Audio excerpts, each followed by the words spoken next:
Hello and welcome to the Situation Report today. Very glad to have you joining me. This is the show where we do our best to give you the information and perspectives you need to navigate an ever-changing culture. My name is Jeremy Stolniker. I am your host and looking forward to sharing with you a conversation that I have had with a man who understands giving you the information you need to navigate an ever-changing culture.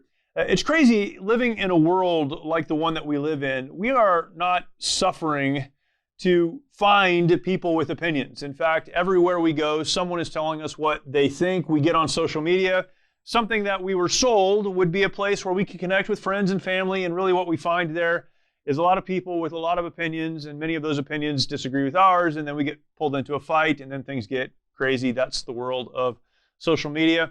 That's why people go on social media fast, to get away from all of it. But what we live in is a world with a lot of information, people pushing their opinions and the information that they think is important on you all of the time.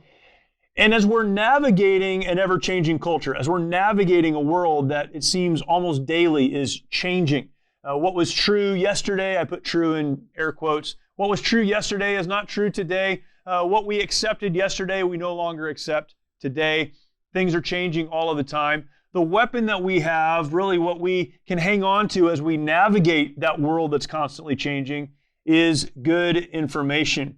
I'm thankful to have on with me today a guest who, as an attorney, has seen so many things happen in particularly our legal system, in our country, and the structure that we live in politically, and decided to begin writing and speaking so that he could provide really what he believes from his perspective is good information that people can accept, that they can take, that they can use to navigate the world around them. That's what we try to do on this show. And so I'm very grateful to have on with me today my guest, Elad Hakim.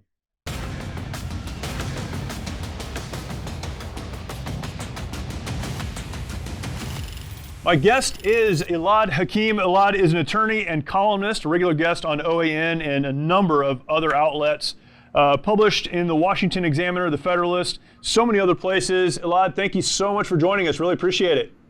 My pleasure. Thanks for having me on. Yes, sir. It is an honor to have you on. I want to talk about really kind of our country and the processes, the independence of states. We've got a lot to talk about. But before we get there, for those in our audience who don't know you, if you wouldn't mind, give us your background, kind of how you were raised. Worldview is so important to me. I always want to know why people look at the world and what's happening the way that they do, kind of how that was formed in your life and why you're doing the work that you're doing now. Well, I've always been conservative. I was told that as I got older, I would become less conservative. I think it's quite the opposite. I've gone the other way, yes. Grew up actually born in Israel, lived in a bunch of different states kind of throughout the country. My father work kind of brought us from place to place. I'm a licensed attorney, practicing attorney, focused, primarily on litigation, 100% litigation, commercial and civil disputes. And ironically, I got into the whole writing thing after the Parkland shooting, or primarily after the Parkland shooting. Interesting. Started to write. I always liked writing, but I never kind of wrote in the public kind of sphere, in the public forum. And I wrote a piece in a local paper down in South Florida. And then since then, kind of it blossomed. And, I appreciate, especially with the world being the way it is now, yeah. I think that conservatives have to speak out and have to, I use the word educate, not that I, know so much more than everyone else, but inform people about what's going on and what the risks are, because I think that many people kind of go out and they vote and they don't necessarily understand everything that they are voting on or the ramifications of what their votes actually mean. Yeah. So I kind of took it upon myself to write, and then eventually kind of try to get my face out there also to try to help inform people. Growing up in Israel, how has that, I guess it wouldn't change, but how has that informed how you look at what's happening in the United States? Well, I was a kid. I came to the States when I was young, but Look, Israel is different. People in Israel are raised differently. They men and women have to go and serve in the military. So it's a different. Every day there is you kind of never know what's going to happen the next day. So it's different. It's a different mentality that Americans have, and it's not necessarily their fault. It's kind of the way of life there. You have to approach things differently, but. Kind of fast forwarding, the situation now between America and Israel is less than stellar, let's say, compared to what it was. Yeah, a lot of work had been done, and I think we've taken several steps backwards in the last even just couple of years. Let's talk about America and how it works, because a lot of people don't understand this. The Supreme Court has recently issued some decisions, given some decisions that. Frankly, I was surprised about. I had I had great hopes for the Supreme Court, and then I kind of lost all faith in the Supreme Court. And then in the last couple of months, really the last month or so, some great decisions coming out of the Supreme Court, including the Roe decision, the gun decision out of New York, and some others. And a lot of what has happened is, at least the way I read it, the Supreme Court has said, these are not federal issues, these are states' issues. These are state issues. And that has caused a lot of people a lot of heartache. Honestly, the Roe decision, I knew people wouldn't like it, but I was surprised by what people have said. This is kind of anecdotal, I guess, but I was listening to a running podcast the other day. It's a podcast about running. And the person being interviewed is a woman, and she's very well known in the running community.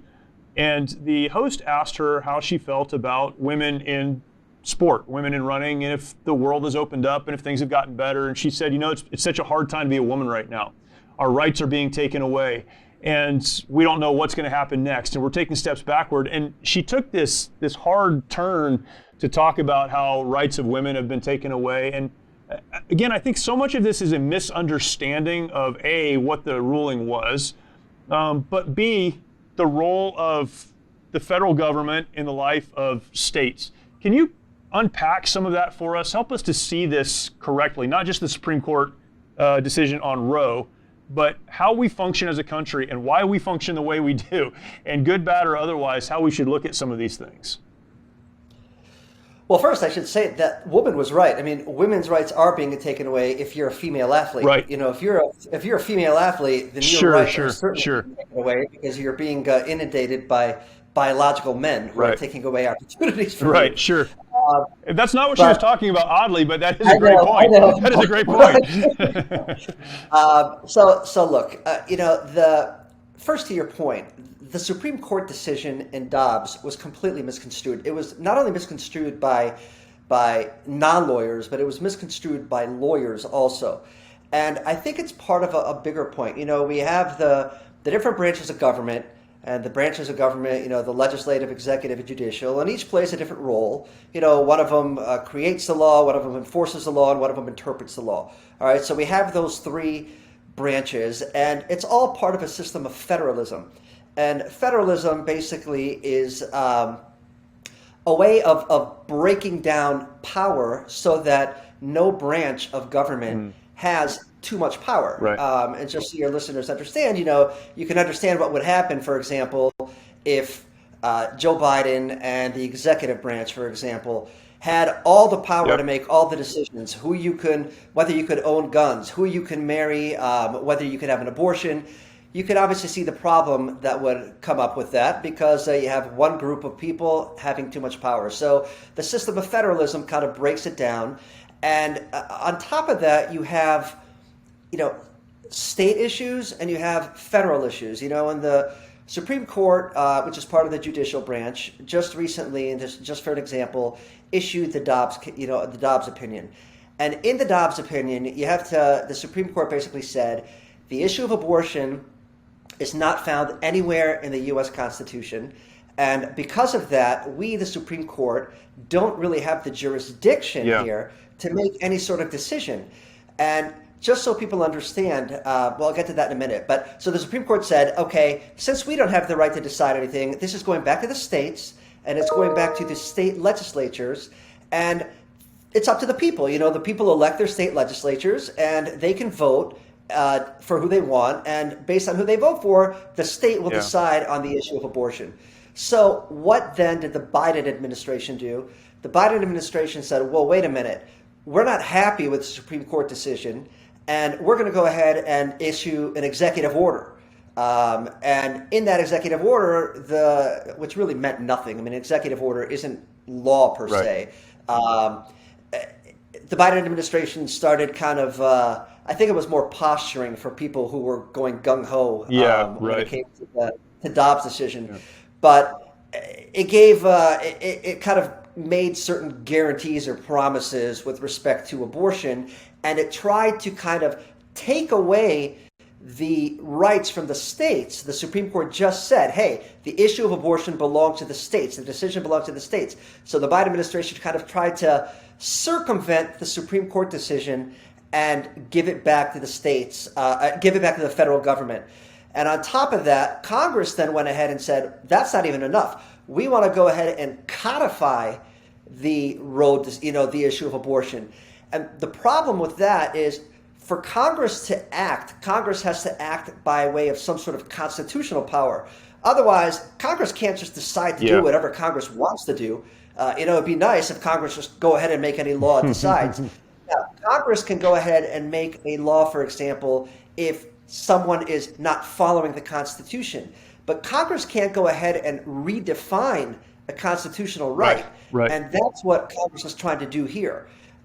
So we have the three branches. They all have a different power. The states have state constitutions that are many times more strict than the federal constitution. And you have the system of federalism, which distinguishes between the different powers, not only of the federal government, but between the state and federal government, the state government and the federal government. As you know, our friend Mike Lindell has a passion to help everyone get the best sleep of your life. He didn't stop by simply creating the best pillow. Now Mike has done it again by introducing his My Slippers. For a limited time, you will save $90 on a pair of My Slippers. This blowout sale of the year won't last, so order now. Mike has taken 2 years to develop the My Slippers, and they are designed to wear both indoor and out all day long. Made with MyPillow foam and impact gel to help prevent fatigue, they are also made with quality leather suede. Call 1-800-870-0283, use the promo code SITREP, or go to mypillow.com, click on the radio listener square, and use promo code SITREP. This offer will not last long, so order now with promo code SITREP at mypillow.com.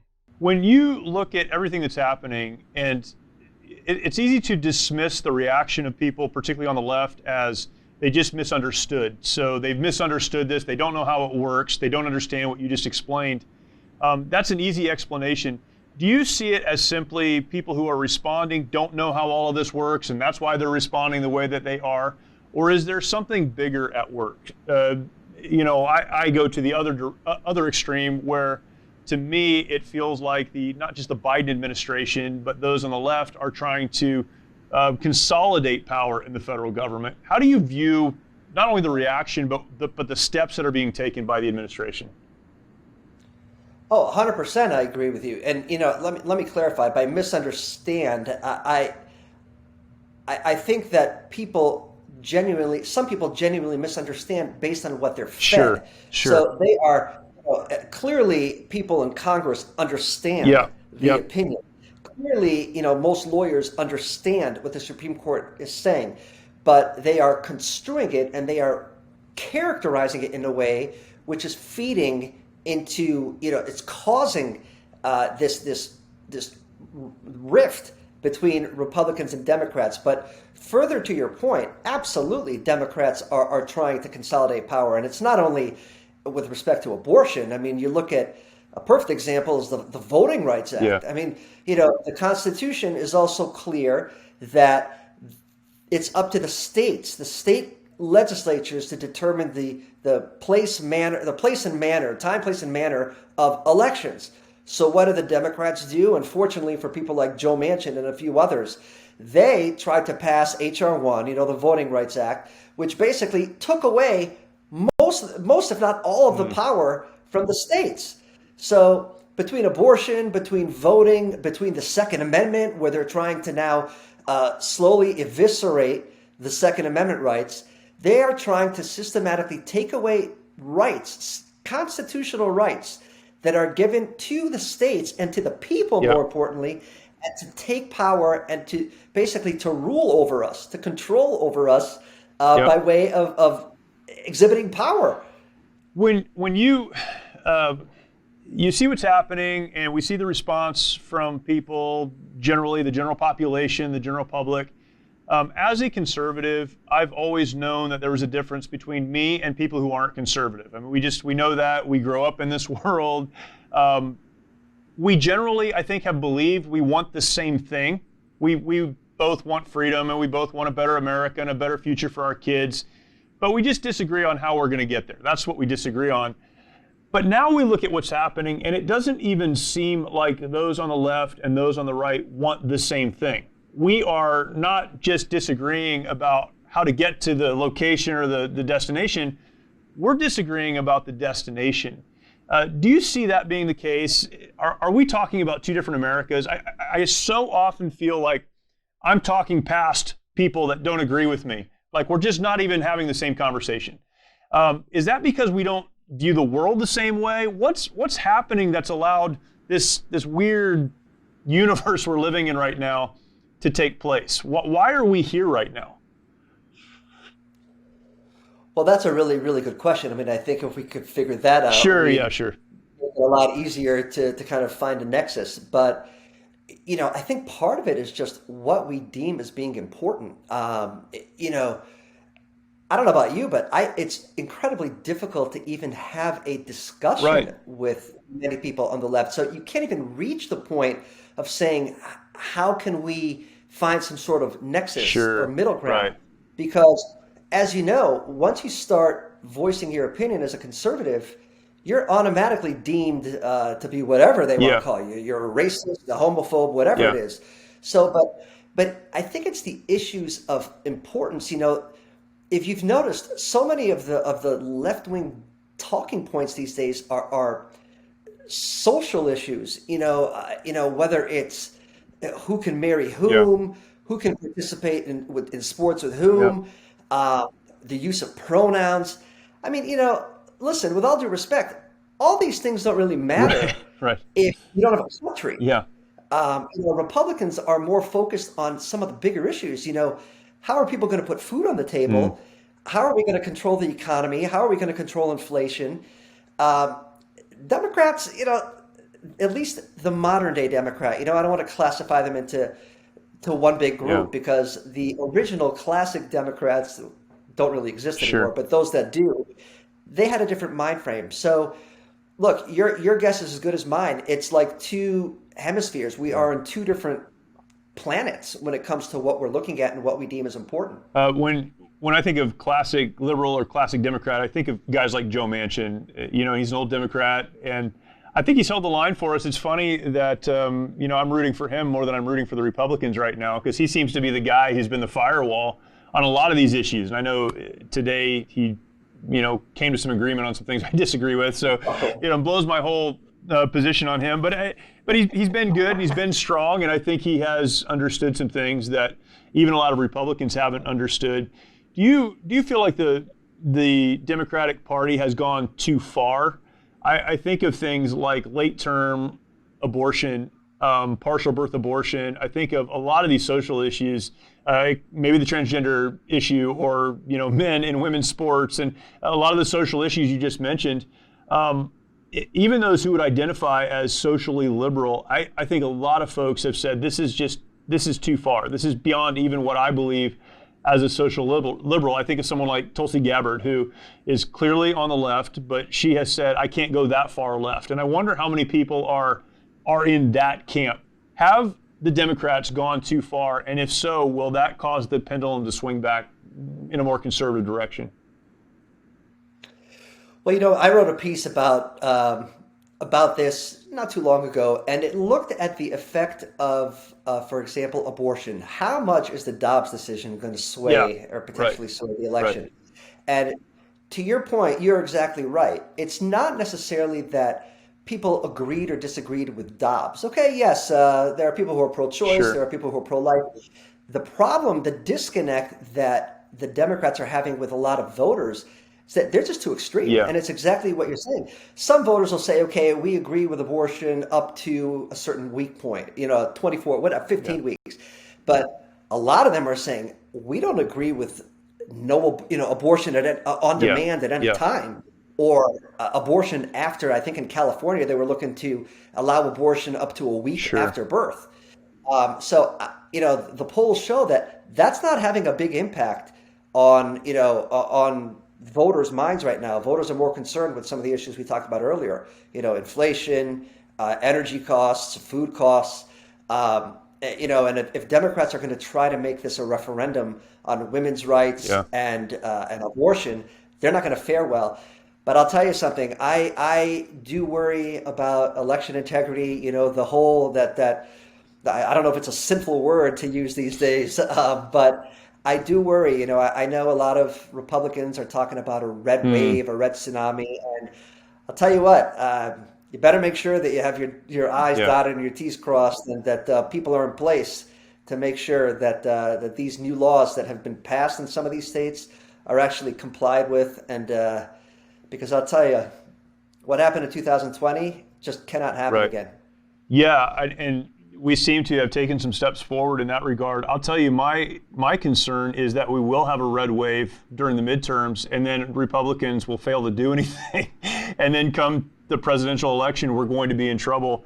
As an attorney, when you look at whether it's the January 6th hearings, apparently the Justice Department has started an investigation, criminal investigation in President Trump's, relationship to that. What do you think will happen with President Trump? Will what is happening prevent him from running again? And I mean, I don't know if that's actually the goal. I can't tell. I'm not an attorney, but it seems to be more obfuscation than an actual legal position. But what's going to happen there? And will they be able to keep him from announcing that he's going to run? Well, I don't think anyone is going to keep President Trump from doing anything. Sure. I think that President Good Trump point. does what President Trump wants to Yeah, do. good point. Listen, this hearing is a farce. Okay, Yeah. this is. I mean, could you imagine? And I posed the question on social media to people who are supporting it. I said, listen, put yourself in this position, or take a loved one. If you or your loved one was facing what Trump was facing, Yeah. you couldn't provide any opposing evidence, you couldn't cross-examine, you couldn't call your own witnesses, you couldn't do anything. All right, would you still be, supporting this?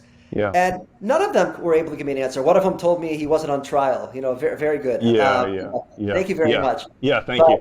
I don't think that you never know with Garland. You never know what he's going to do. I mean, look what's happening with Hunter Biden. If anybody should face charges, if there should be a special prosecutor appointed to look into Joe's dealings with his son. So you never know what's going to happen, and we're all kind of guessing. But I don't think if President Trump decides to run, which I really do hope he does, because I really do think that he's got unfinished business. I don't think anything's going to stop him from doing that. Yeah. What should the Republican Party be doing right now that they're not doing? Sticking together. When is the last time you saw a Democrat, short of Joe Manchin, splinter? Yeah. Yeah, that's right. Republicans splinter all the time, whether it's the firearm gun deal that they bipartisan deal that they passed, or look at the House on the same-sex marriage. Yeah. Republicans have to stick together. We don't have the luxury, we don't have the numbers to splinter. Right. And they have to toughen up. President Trump said it best. Republicans don't know how to get tough. Yeah. They're always, so you have your fair share of them that always look to appease the other side. It's almost politics for them. Americans are tired of politics. Yeah. Americans want people who keep their promises. That's why they love Trump so much. Yeah. Yeah. No, that's good. And that's, I think, when I say that I'm concerned we're going to have a red wave and then lose it after that's the reason. It seems like the Republicans don't know how to win. When they're winning, they don't know what to do with that win. 100%. You're right. Yeah. Man, a lot we could say there. When you write, and you started to write on these things, and you're getting broad play, which is great. What's your goal as you communicate these things? This is not your career. This is something you do in addition to your career. What are you trying to accomplish as you're communicating, as you're writing, as you're doing interviews? What are you hoping to accomplish? Information. I hope that enough people listen and see and at least begin to think outside of what they've been programmed to think. Yeah. It's you watch the news, right? What channel do you turn to? You turn to the channel that Yeah. comes Yeah. to, that confirms what you already believe. That's right. That's right. So you would hope that people at least take the time and say, you know what, there's a point there. There's a point worth considering, and that's the ultimate goal, is to have people just listen and begin to be a little bit more open-minded. Hey, maybe there is something more to this, or maybe that is something that I didn't consider in the past. Yeah, that's good. How do people process what they're receiving, the information that they're receiving? We don't live at a time where there's a lack of information or communication. But unless we're going to a place that confirms our own biases, and it's safe, that's why we do that, I think. We want to hear what makes us feel, assured of our position or whatever. And there's some fear in going somewhere else. How do we go somewhere else, listen to other opinions, and then process that in a way that we can extrapolate the good and let go of the bad? What does that look like for people? Well, that's very difficult. I mean, I think it takes a certain level of open-mindedness, which listen, it's not even easy for me. I mean, because like you said, the positions are so different now. Yeah. It's not as if you're coming in and you're disagreeing about, something small. Yep. The disagreements are on fundamental, there are morals and values. I mean, fundamental things. Yes. But I've noticed, and it's one thing that both sides are guilty of, you start going out there and yelling at people and criticizing people and all that. You're not going to change any minds. You're just gonna look like like a crazy person. Yes. So if you're receptive and you try to communicate in an intelligent and calm manner, I think that people at least are more, not all of them, but many would be more receptive to hearing what you have to say. I can tell you that I've had a few people come to me and say, I really appreciate what you said, and you changed my mind on a few issues. And that's all you can hope for. Rome wasn't built in a day. You're not going to change people's minds right away. But so long as you can get them thinking, I think that's a step in the right direction. Yeah, that's good. Earlier this year, I went, so at the end of 2020, I went on Twitter and I unfollowed anyone that I might possibly disagree with because I was just so angry all the time. And I went back earlier this year and I started following accounts that I wouldn't normally follow, like CNN and MSNBC and some of these more, I guess, left-wing mainstream accounts. And it's interesting as I would then scroll through, they would say something that they believed to be true or whatever wanted us to believe was true, and it was said so matter-of-factly, I'd read it and it would always cause me to stop, and it has a lot caused me to stop and go, what was just said there? And why was that said? That doesn't make a lot of sense. And even though I disagree with a lot of those positions, it has really helped me just to kind of reframe and rethink about some things that in the past I would have just accepted because everyone on here believes exactly what I believe and they're saying what I'm saying. And it's so good to have someone push back on you, even if it's, on social media or something, to just cause you to think right. That's so helpful. Correct. I agree 100%. Now, if they start acting, Twitter is kind of unfiltered. Of course, so of course. And I'm not suggesting everyone do that, but that was helpful for me, yeah. Yeah, I mean, if they start acting in a derogatory manner, I responded to, I forgot what it was, some issue and something with election integrity, and I had a bunch of people, really aggressively. So I will just, I'll put an end to that. I'll block them. But there were a few that were, smart, calm, respectful, and made good points. Yeah. And you know what? You have to listen to the other side in order to formulate your position. That's right. Otherwise you're just kind of like two birds, just chirping, giving your positions, and that's it. So It's no different than the law or any other profession. You have to hear both sides so that you can formulate counter arguments to whatever their side is. Yeah. And without dealing with them and listening to them, you can't do that. Yeah, I tire sometimes of even, accounts that are on the right, people that I do agree with. I mean, I agree with probably 99% of the time, but it's so much screaming and it's so much noise and it's very intellectually shallow. Like, how am I supposed to use this? What am I supposed to do? I agree with you, but how am I supposed to use this? It's speaking to the same crowd that would always agree with you. 100%, and it's embarrassing. And I let my friend, people I know that are like that. I said, listen, you are losing a lot of credibility by doing that. You can make your same point in a more sophisticated, intelligent manner, right. And people will take a lot more kindly to it. That's right. Well, and I agree with you. And it's helpful. Both sides. It has to be helpful. I can make a point, and we can all make a point. We all have access to the social media platforms, but what's the point of making the point if it's not helpful, right? And I think we need to look for what is helpful and what is intellectually honest. There are things I agree with just because of the person that said it. That's not intellectually honest or helpful. We need to question and ask why we believe those things. On the subject of election integrity, I realize I'm jumping all over the place, but you bring up so many good things, and you've written on so many good things. On election integrity, a lot of good things have happened since the 2020 election. How do we make sure, and you mentioned this earlier, how do we make sure that there is integrity? How do we make sure that what has been decided or what has been said, what's been voted on by states and state legislatures, how do we make sure that we do have honest elections? What practically can we do to make sure that happens? Pray. Yeah. Pray a lot. Do that, yes. I posed the question. I said, listen, it's one thing to pass laws, right? Great. We pass laws. Some states are getting rid of drop boxes. There's more vote by, there's tougher requirements for ID and all that. But what about the people who are supposed to check that ID? Yeah. What about the people who are, in the voting the rooms? How do we ensure that there are no sour apples there? I don't know if you can't guarantee anything. Right. You get as many people on the ground as you can, if you're a Republican. But part of it is, I'm serious. Part of it is just you pray and you hope that you can, because there's no foolproof way. Yeah. There's no foolproof way to guarantee the integrity of the elections.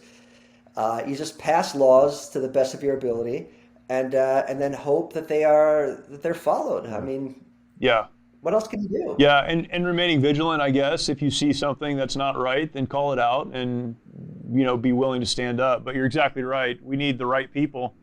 I think of so many things that are happening in our society.